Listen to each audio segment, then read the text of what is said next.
Quel meilleur moment que la nuit, allongé sous les étoiles, pour s'autoriser à rêver, que l'on soit petit ou grand.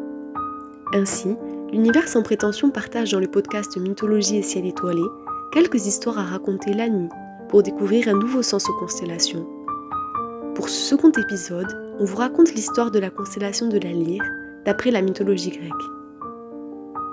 Il était une fois Hermès. Peu après sa naissance, celui qui deviendra le dieu du commerce et des voyages, messager de l'Olympe, trouve une tortue qu'il décide de tuer. En utilisant sa carapace, il invente la lyre. Il lui fait d'ailleurs 7 cordes, censées représenter sa mère et les Pléiades, ses tantes, qui sont d'ailleurs appelées les 7 sœurs. Voici comment fut créée la lyre, attribut d'Apollon, le dieu du chant et de la musique.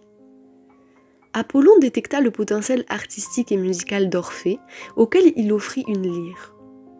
Il vit juste, puisqu'on compta longtemps après le caractère magique de la musique et des poèmes d'Orphée, capable de dompter les animaux, qui parvenaient même à émouvoir des pierres ou des montagnes. Il usa de ce talent, notamment lors de l'expédition qu'il fit avec les Argonautes. Orphée tomba incroyablement amoureux d'une nymphe prénommée Eurydice. Le jour de ses noces avec celle qu'il aimait, sa femme, en tentant d'échapper aux sollicitations incessantes d'Aristée, fut piquée par un serpent dont le venin la tua. Inconsolable, Orphée décida de tenter le tout pour le tout. Il descendit aux enfers pour récupérer son épouse. Grâce à sa lyre, il parvint à endormir le Cerbère, chien à 3 têtes qui gardait les lieux. Une fois face à Hadès, il exposa sa requête. Le dieu des enfers accepta, mais à une condition. Durant tout le chemin pour remonter parmi les vivants, Orphée devra marcher devant sa femme et ne jamais se retourner, ni lui parler. Alors seulement, Eurydice sera délivrée. Le chemin est long, et Orphée est impatient, incroyablement impatient.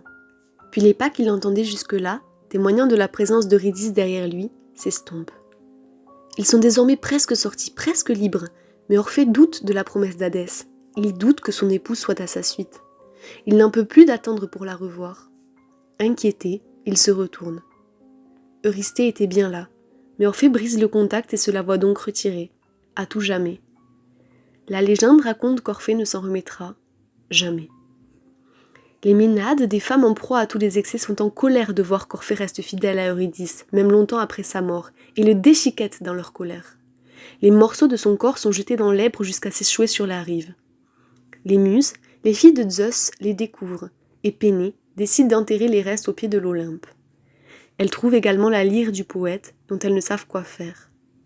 Avec l'aide de Zeus, elles décident de placer l'instrument dans le ciel, en hommage à Orphée.